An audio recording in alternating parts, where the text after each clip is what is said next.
പ്രേക്ഷകരുടെ വിധിപ്രകാരം ഫൈനൽ 5-ൽ എത്താനുള്ള ആഗ്രഹം സാധിക്കാതെ ഇന്ന് രണ്ടാമത്തെ മിഡ് വീക്ക് എവിഷനിലൂടെ ഒരാൾ ഈ വീട്ടിൽ നിന്നും പുറത്താവുകയാണ്. എന്നേക്കുമായി ഈ വീട്ടിൽ നിന്നും വിട പറയും. 6 മത്സരാർത്ഥികളുടെയും ഫോട്ടോകളുടെ പസിൽ പീസുകൾ ഉണ്ടായിരിക്കും. ആ പസിൽ പീസുകൾ വെച്ച് അവരുടെ ഫോട്ടോ നിർമ്മിക്കണം. ഒടുവിൽ ഒരാളുടെ ഫോട്ടോ മാത്രം പൂർത്തിയാക്കാൻ സാധിക്കില്ല. അത്തരത്തിൽ ആരുടെ ഫോട്ടോയാണോ പൂർത്തിയാക്കാൻ പറ്റാത്തത് ആ വ്യക്തി ഈ വീട്ടിൽ നിന്ന് ആ സമയം പുറത്താക്കപ്പെടും. അപ്പോൾ എല്ലാവരും പസിൽ ചെയ്യാൻ തുടങ്ങി. അക്ബറാണ് ആദ്യത്തെ ഫോട്ടോ ഫിനിഷ് ചെയ്തത്. പിന്നെ അക്ബർ നിവിനെ ഹെൽപ്പ് ചെയ്യുന്നുണ്ട്. അങ്ങനെ നിവിൻ്റെ ഫോട്ടോയും പൂർത്തിയാക്കി. അനീഷിൻ്റെ ഫോട്ടോ പൂർത്തിയായി. അനുമോളുടെ ഫോട്ടോയും പൂർത്തിയായി. ഷാനവാസിൻ്റെ ഫോട്ടോ പൂർത്തിയാകാഞ്ഞപ്പോൾ അനുമോൾ ചോദിക്കുന്നുണ്ട്, ഷാനവാസിക്ക എന്താ ശരിയായില്ലേ? എന്നിട്ട് അപ്പം പറഞ്ഞ് ഇല്ല എന്ന് പറഞ്ഞിട്ട് ഷാനവാസിൻ്റെ കാണിക്കുകയാണ്. എന്നിട്ട് ഷാനവാസിൻ്റെ അടുത്തോട്ട് അനുമോൾ ചെല്ലുന്നുണ്ട്. അങ്ങനെ വെക്കുന്നൊക്കെ പറയുന്നുണ്ട്. എല്ലാവരും അങ്ങോട്ടും ഇങ്ങോട്ടും ഹെൽപ്പ് ചെയ്യുന്നുണ്ട്. അങ്ങനെ ഷാനവാസിൻ്റെ ഫോട്ടോയും ഓൾമോസ്റ്റ് പൂർത്തിയായി. നൂറയുടെ ഫോട്ടോയുടെ ഒരു പീസ് ഇല്ല. അപ്പം തന്നെ എല്ലാവരും ഇതിൻ്റെ പിന്നിൽ വന്ന് നിൽക്കാൻ പറയുന്നു. ബിഗ് ബോസ് പറയുന്നു നൂറ ഇപ്പോൾ തന്നെ എവിക്റ്റ് ആയിരിക്കുകയാണെന്ന് ബിഗ് ബോസ് പറയുകയാണ്.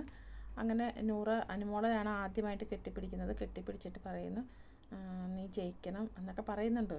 കുറച്ചൊക്കെ പതുക്കെയാണ് പറയുന്നത്. പിന്നെ പറയുന്നു നന്നായിട്ട് കളിക്കണം, ഇനി കരയല്ലോ കേട്ടോ എന്നൊക്കെ പറയുന്നത്. ശരിക്കും പറഞ്ഞാൽ ഇതൊക്കെ ഇന്നലെ ഈ നൂറ ഇങ്ങനെ ചെയ്തിരുന്നെങ്കിൽ നൂറ ഒരിക്കലും ഔട്ടാവില്ലായിരുന്നു. നൂറയുടെ ഇന്നലത്തെ ഗെയിമാണ് നൂറ ഇപ്പോൾ ഔട്ടാകാനുള്ള കാരണം അനുമോളെ കൂടെ നിൽക്കുമ്പോഴായിരുന്നു ഇവർക്ക് ഏറ്റവും കൂടുതൽ സപ്പോർട്ടുള്ളത്. പക്ഷേ അനുമോളെ ഇന്നലെ ഇവർ ഇത്രമാത്രം കരയിപ്പിച്ചോ അതോട് നൂറ പോയി. ഇതുവരെ വന്ന എല്ലാ നോമിനേഷനിലും ഒരു 4, 3, 2 നിന്ന നൂറയാണ്. അനുമോളും അനീഷും ഒക്കെ വരാത്ത നോമിനേഷനിൽ നൂറയ്ക്ക് 1-ാം സ്ഥാനം വരെ വന്നിട്ടുണ്ട്. ഇതാണ് കർമ്മ എന്ന് പറയുന്നത്. സത്യം പറഞ്ഞാൽ ഇന്നലെ 2 പേരോട് അത്രയും വേദനിപ്പിച്ച് 2 പേരും ഔട്ടായി. അല്ലെങ്കിൽ 2 പേരും ഫൈനൽ 5-ൽ കണ്ടേനെ. ഔട്ടാവേണ്ട 2 വ്യക്തികളെ അല്ലായിരുന്നു. അത്രയും സപ്പോർട്ടായിട്ട് അനുവിൻ്റെ കൂടെ നിന്നായിരുന്നു. പക്ഷേ അവർ ചെയ്തതിൻ്റെ ഫലം അവർ അനുഭവിച്ച്. ഇപ്പം നൂറ ഔട്ടായി. ആദില ചെയ്ത പോലെ പുറത്തു പോയിട്ട് ഇനി അനുമോൾക്കെതിരായിട്ട് സംസാരിക്കാതിരുന്ന കുറച്ചെങ്കിലും ഒരു ഇതായിട്ട് പോസിറ്റീവായിട്ട് നിൽക്കാൻ നൂറയ്ക്ക്. നൂറ ഒറ്റ ദിവസം കൊണ്ടാണ് നെഗറ്റീവായത്. ആദില പോയതോടെയാണ് നൂറ നെഗറ്റീവായത്. എത്ര സന്തോഷത്തോടെ ഇറങ്ങുന്നു. ഇതേ സന്തോഷത്തോടെ പുറത്ത് നിന്നാൽ കൊള്ളാം.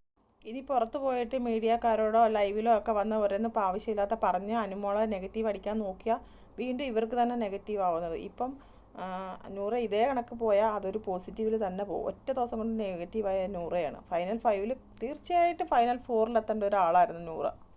അപ്പോൾ അടുത്തൊരു ലൈവ് അപ്ഡേറ്റുമായിട്ട് വരാം. എല്ലാവരും എൻ്റെ ചാനലൊന്ന് സബ്സ്ക്രൈബ് ചെയ്യണേ, സപ്പോർട്ട് ചെയ്യണേ.